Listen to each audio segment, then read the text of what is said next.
Ayan, mga guys, magandang gabi po sa ating lahat. Ayan, kasalukuyan po akong nag-prepare ng aking lulutuing paksiw na bangus at piniritong bangus. Ayan, 1 kilo po ito mga guys.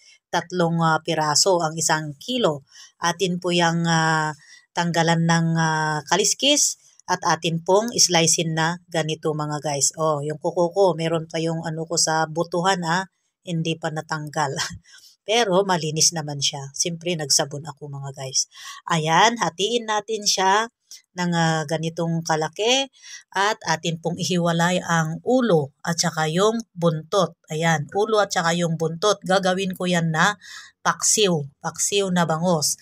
Sa paggagawa natin ng paksiw na bangus ay nangangailangan tayo dito ng suka. Ito, suka, ng asin, ng luya, at ng paminta at ng bawang at ang sibuyas at ang nor seasoning na shrimps. Hatiin natin yan. Yung hati lang ang ilagay natin mga guys.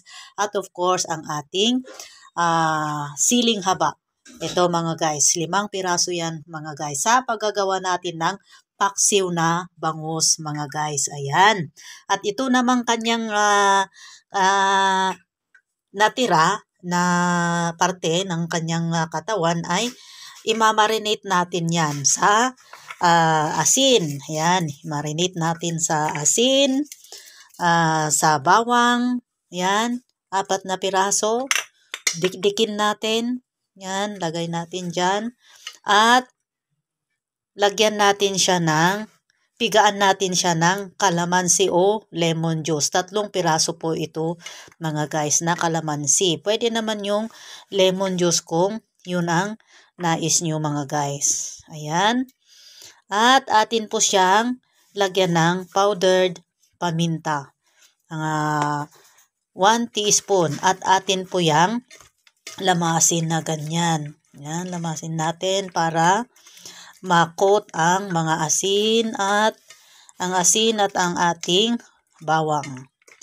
Yan, at ang nalagay na kalamansi. Ayan, yan ang ating pagmamarinate. Pwedeng soy kung nais nyo mga guys. At kung wala naman kayong lemon o kalamansi ay pwede yung suka. Basta wag lang natin kalimutan lagyan ng bawang para may flavor naman. Ayan. At kung piprituhin natin yan mga guys ay lagyan natin siya ng na-slice na sibuyas o luya para dagdag flavoring sa ating piniritong bangus mga guys. Ayan, isang tabi muna natin mga guys at gagawin na natin o lulutuin na natin ang paksiw na bangus mga guys. Guys, habang hinihintay natin na mamarinate ang ating bangus ay gawin na natin ang paksiw na bangus. Ayan, ilagay na natin ang ating bangus. Yung ulo ng bangus na 3 at ang 3 kanyang buntot. Ayan mga guys, ilagay natin ang kanyang laman loob na pwede. Ayan, yung atay niya, tsaka yung taba-taba niya na kunti. Ayan. At atin pong ilagay ang ating luya. Ayan. Ang ating sibuyas. Nasa sa atin mga guys kung gaano kadami ng sibuyas, luya at bawang ang ating ilagay. Ayon din sa dami ng ating niluluto mga guys. Ayan. Ito na po yung bawang. Ayan. At ang ating 2 sachet ng ating semi-durog na paminta mga guys. Ayan. At lagyan natin ng asin. Tansyahin din natin. Tikman natin yung katamtaman lang na alat mga guys. Ayan. At ang ating suka. Suka na 1/2 cup. Ayan. At lagyan natin siya ng 1 o 2 tasa ng tubig. Ayan mga guys. Ayan. At atin pong ilagay ang ating siling haba mga guys. Ayan. Ayan. At atin pong buksan ang ating kalan. Ayan. At atin pong takpan. At pakuluan natin hanggang sa matukoy natin na okay na siya mga guys. Of course, pag kumukulo na yan mga guys ay tikman din natin kung tama ang kanyang asin. Dagdagan natin kung kulang siya mga guys. At atin pong ilagay din ang kanyang seasoning. Muntik nang makalimutan. Wala mga guys. Ito ang seasoning. Ayan, yung kalahati ng seasoning para masama din sa kanyang pagkulo. Shrimps po yung ginamit ko mga guys. Ayan. Atin po siyang takpan at hintayin natin siyang kumulo at kung matukoy na natin na luto na po siya mga guys. At atin po siyang balikan mga guys. Mga guys, ayan na po. Ito na po ang ating paksiw na bangus. Ayan, sa tingin ko ay okay na po siya mga guys. Atin nga pong tikman kung tama ang kanyang lasa mga guys. Tamang-tama ang kanyang lasa mga guys. Ang bango. Naamoy ko yung suka, ang kombinasyon ng suka at ang siling haba. Ayan mga guys, tama lang ang kanyang asim at ang kanyang alat. Ayan mga guys, ang ating paksiw na bangus. Ayan, maraming salamat sa inyong panunod. Don't forget to like and subscribe. Ayan mga guys, naluto na po yung ating paksiw na bangus. Atin na po ring iprito ang ating natirang bangus. Ayan, na-marinate na po siya mga guys. Nalagyan ko na din po ng mantika, itong ating palayok at napainit na din. Kaya ilagay na natin ang ating piprituing bangus. Ano ba yan? Hindi pa nga naprito. Ayan.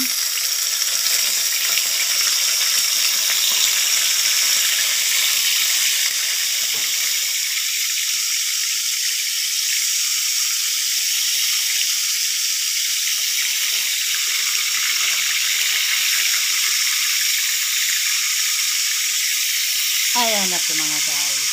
Ayan, ilagay natin yung mga bawang-bawang na nasama sa kanyang pagmamarinate mga guys. Ayan. At atin po siyang lagyan ng luya at sibuyas para madagdag naman yung flavor sa kanyang laman na ating priniprito mga guys. Ayan.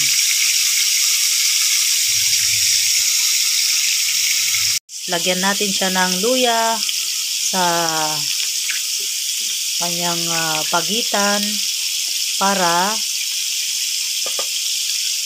meron din siyang dagdag lasa na luya at sibuyas. Ayan, pwede naman nating isama natin yan kanina sa pagmamarinate, pero maganda rin ang ganito para pag nasunog siya ay madali siyang tanggalin. Ayan. Ayan na po mga guys. Ayan. Atin po yung prituhin ng baligtaran hanggang sa mag golden brown mamaya mga guys. At atin pong balikan. Ayan mga guys. Lutuin natin siya ng mabuti mga guys. Ayan na po mga guys. Ayan. Nabaliktad ko na po yung iba. Ayan, baliktarin na natin yung mga iba mga guys. Ayan, Ayan, prituhin natin yung sa kabila niya. Ayan. Ayan, dito ba mga guys? Ayan, Ayan. Atin pong hintayin ng konti mga guys nang maluto yun sa kabila niya at atin po siyang balikan mamaya mga guys. So, ayan. Prituin natin hanggang sa mag golden brown pero hindi naman siya po sunog mga guys. Po yung ating piniritong bangus. Ayan. Gumawa ko ng kanyang sausawan na kamatis at saka luya, bawang at ang sibuyas. Ayan. Meron siyang soy. Pwede nating pigaan ng kalamansi kung ating nanaisin mga guys. Ayan. At meron din tayo dito ng kalamansi at asin. Pwedeng yung asin, soy kung yun ang gusto natin. Ayan. Meron tayong dalawang sausawan. Nasa sa inyo kung anong gusto nyo dyan. Kung alin ang gusto nyo dyan sa dalawa. Ayan mga guys.